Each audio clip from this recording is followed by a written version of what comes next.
everyone. Welcome back to the Charity Matters podcast. I'm so excited to be kicking off season 2 today. We're not only celebrating our second season of the podcast, but more than that, we're celebrating the 10-year anniversary of Charity Matters. But before we dive into today's episode, I want to thank all of you for your continued support from season 1. It's hard to believe that 10 years have passed since I had the crazy idea to start a blog that shared the stories of nonprofit heroes. Everyday people whose lives suddenly change in a dime, in a minute, and they take an entrepreneurial path to begin serving others. I went in search of my tribe after starting a nonprofit in 2003, and I wanted to find out a decade ago who these people were. What was their story? Why did they do this work that's so hard and so difficult? And in the past decade, I've met some pretty incredible people that have told us just that. So much has happened in 10 years. I mean, think about it. What were you doing in 2011? It's a long time ago. I mean, since that time, we've had 3 presidents. 10 years ago, we were dancing to Gangnam Style, doing the Ice Bucket Challenge. And some of us are waiting for the world to end on the Mayan calendar. But a decade's a really long time. So thank you for spending it with Charity Matters.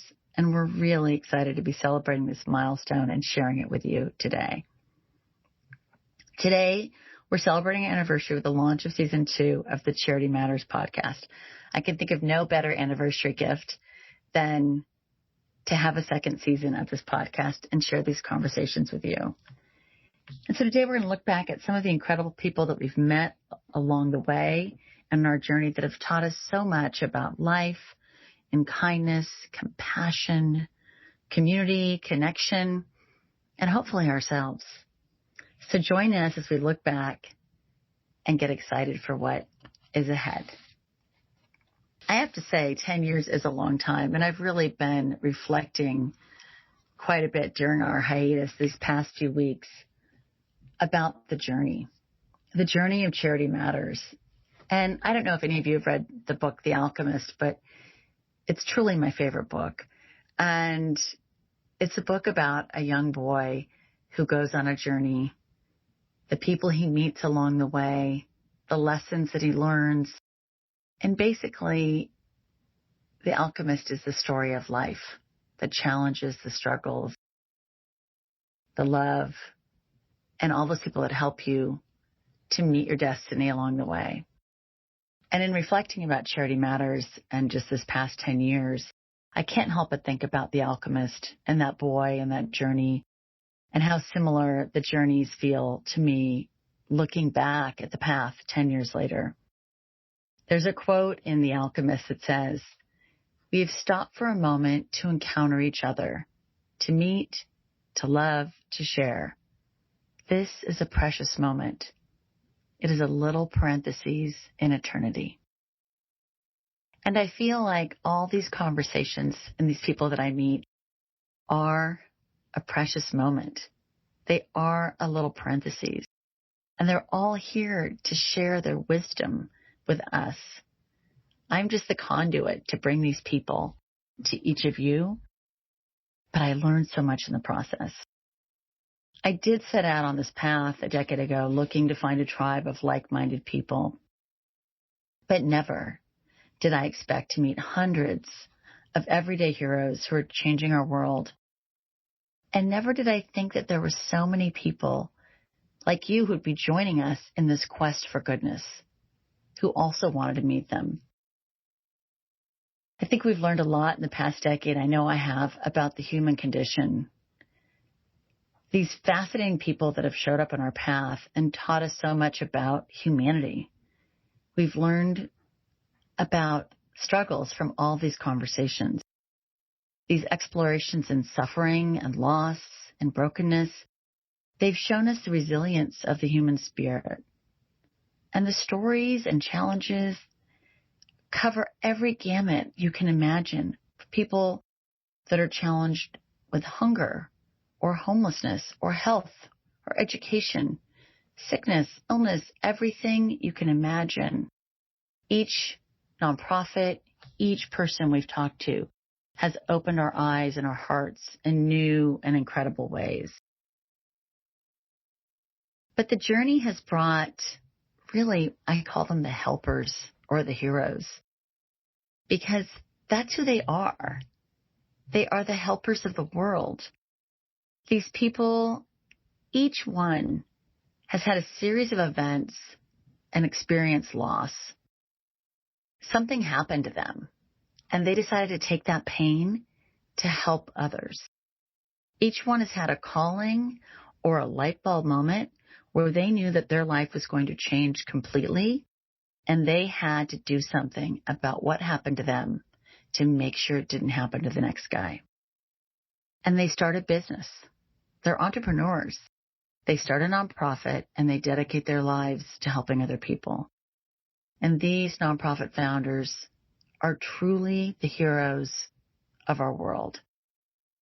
And Charity Matters' mission is truly to help the helpers and to put the light in the right place, to focus it where we should all be paying attention, on people that are really serving one another. People ask me all the time, what's your favorite nonprofit? And it's like asking a parent, what's your favorite child? There is no favorite because they're all amazing in their own unique way. As a storyteller, there are stories and people that have definitely stayed with me. And I think some of the people whose stories haunt maybe isn't the right word, but who just I can't seem to forget them, are the people who've lost children. There's no greater loss. There's no greater pain. And to experience that incredible loss and still to take that brokenness and to try to help someone else, to me, that is the ultimate resilience, the ultimate sacrifice. I think about people, and you may remember some of these characters, but Pavlov founder Joanne Throckhill, super hip, really amazing. She was a record producer. She was, making Madonna's videos in the 80s, and she just couldn't be a cooler individual. And she lost her son Pablo to cancer and started a nonprofit that does raises money for pediatric cancer research through a lot of really creative and very cool ways. And Joanne said to me, I think one of the major things I took away from my own family's cancer experience was just when you think the world is filled with darkness and hate, you discover that it's actually filled with love. And the experience of starting Pavlov allowed me to always see the light. I am reminded daily of the love that surrounded me during one of the most difficult times of my life. And when you hear things like that from people that have lost a child, to go through such an incredible loss, you just think, okay, if I'm having a bad day, I need to really reconsider things and relook at things, because there's such beauty in what she's doing. I think of Dina Betty, who we met last season, and she lost her daughter and began a nonprofit called Her Smile. And she said to me, I've learned to trust divine time. And it's something I remind myself of daily, that I'm not in control of everything as much as I would really like to be. I'm not. And I think messages from people like Joanne and Dina, those women that are just truly remarkable inspirations of hope and courage and purpose, are what make me excited each week to sit down and have these conversations, to interview someone again, to do all this work, because I'm enlightened every time I have one of these conversations, and I hope you are too. But the other thing that happens, which was very unexpected when we started Charity Matters, was I certainly didn't go and looking for friends. I have some of the most incredible friends on the planet. I'm incredibly blessed to have a lot of really wonderful friends. But so many people that I've interviewed have become dear and treasured friends. Real friends. Friends you celebrate birthdays, friends you text with every day, friends you go out to lunch with, real life friends. And I can't tell you what a gift they've been in my life. And there's more here than I can mention, but a couple that really stick out. A number of years ago, I interviewed a woman named Alexandra Dweck, who was beautiful inside and out. And she started something called Friends with Causes. And Friends with Causes, if you don't remember, is basically like a book club. And what she does is she would get a bunch of girlfriends together to do a potluck dinner. And she would bring in a nonprofit founder to talk about their organization. And rather than paying to go out for dinner and drinks, whatever that would be, you would spend on a girls' night out, $50, $100, whatever it is, you would give it to the nonprofit. And she raised a lot of money, and she would host these really wonderful nights multiple times during the year. And I started going to them once we met, and we started sharing nonprofits with each other and stories. And out of it came a really fantastic friendship that I treasure. I interviewed Elena Davis, who grew up homeless and became a supermodel and started a nonprofit called I Am Waters Foundation to provide water to the homeless. And her life's passion in helping the homeless was, just so beyond inspiring with the ways that she has worked tirelessly in the past decade to help the homeless on multiple levels. And we communicate regularly, and she's become a very, very dear friend. People who walk this walk and do this work. My friend Jennifer Hillman, who started a company called Luxanthropy, where she does resale for high-end bags and clothing and garments to help nonprofits. And she's fantastic. And my friend Ann Loudon, who brought pink to all football games in October across the country when she started Frogs for the Cure. And there's so many people and connections and friends I've met along this path. All of them are smart and strong and loving and on a mission to make this world better.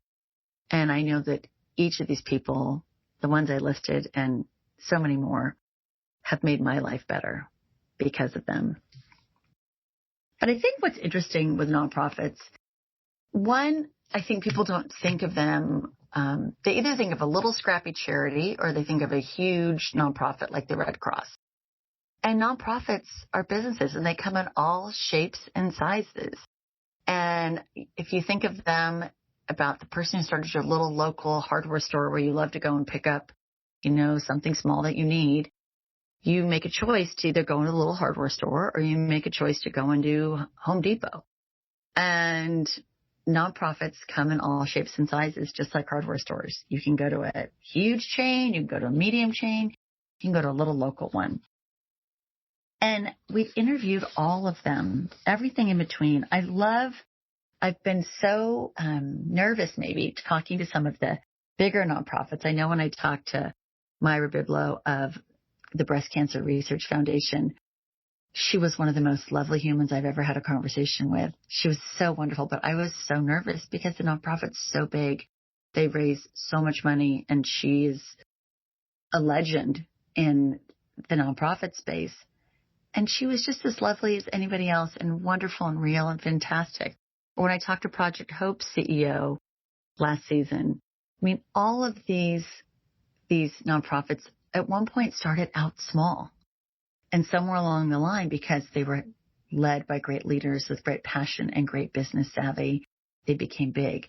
And it doesn't mean that big is better or small is better. But somewhere along the line, Charity Matters has been a little bit more of a champion for the little guy, the guy without a voice, the guy that maybe doesn't have the press people that some of the bigger nonprofits have and some of the intention. I remember one of my very first interviews was with Saving Tiny Hearts Foundation, Francie Paul and her husband Brian in Chicago. And Francie her heart is huge, so lovely, and shared the story about how their young son was diagnosed with a heart condition, and they were in the attorney's office ready to file a lawsuit. And they had this epiphany that they could either file a lawsuit and create more pain, or they could take their pain and create purpose. And the result is Saving Tiny Hearts Foundation, which has become a very successful research vehicle for pediatric heart disease. And talking to her, I just was so blown away by a young mother running a nonprofit, dealing with her children's health, her child's health, and what she was able to accomplish. Beyond inspirational. And then there was Elisa Savaretti. Elisa, sorry if I'm not pronouncing your last name right. The founder of My Hope Chest. And if you guys remember, Alicia was a Vegas showgirl and she was diagnosed with breast cancer and she didn't have insurance for reconstructive surgery. She sold her home. She worked in a grocery store to fund her nonprofit to help other women like her that didn't have insurance so they could have reconstructive surgery. Her grit and passion and tenacity are gifts that I will treasure always. She was remarkable, absolutely remarkable. And the lessons that each of these people teach us. Elisa's lesson is grit. Keep going. Don't give up. But each one of these interviews could be a book unto itself. We have learned about the resilience of the human spirit from people like Elisa, Hal Hargrave, the founder of the Be Perfect Foundation.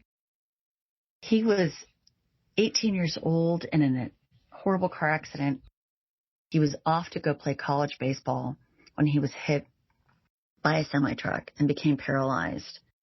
And he took that situation and created a nonprofit, the Be Perfect Foundation, that not only provides things, equipment for people who are dealing with paralysis, but he takes his experience and meets people at the hospital.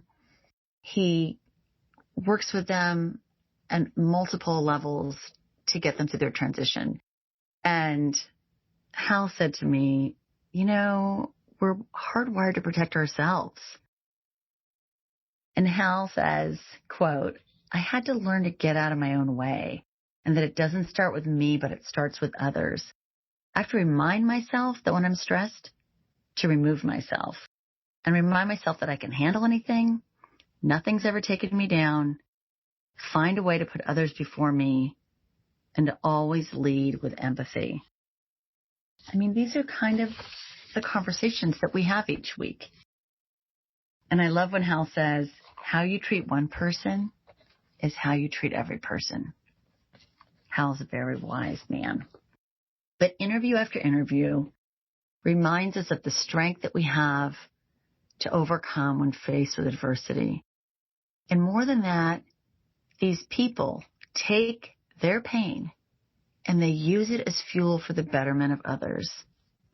We've learned really the need to build community and connection with each other because each nonprofit founder builds a community and connection with everyone within that community and reminds us that we're all here to serve one another and not ourselves. These communities or nonprofits reinforce the daily belief, to me, that people are innately good. Charity isn't about taking handouts. It's about love, loving one another in whatever way you do. Some show their love through time. Some people show their love through volunteering. Some show their love through starting a nonprofit. Some through donations.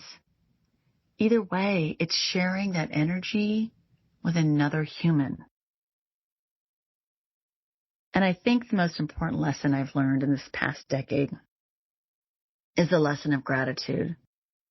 I want to thank all of you subscribers of the blog and the podcast for joining us on this 10-year journey. You've become friends. You've taught me so much. And you've created a community where we all believe in goodness. Charity Matters has been a weekly reminder of what love is as we continue to help the helpers. Please know how incredibly grateful I am to each of you for being here each week for the past decade. The past 10 years have been amazing because of you and because of Charity Matters. So thank you.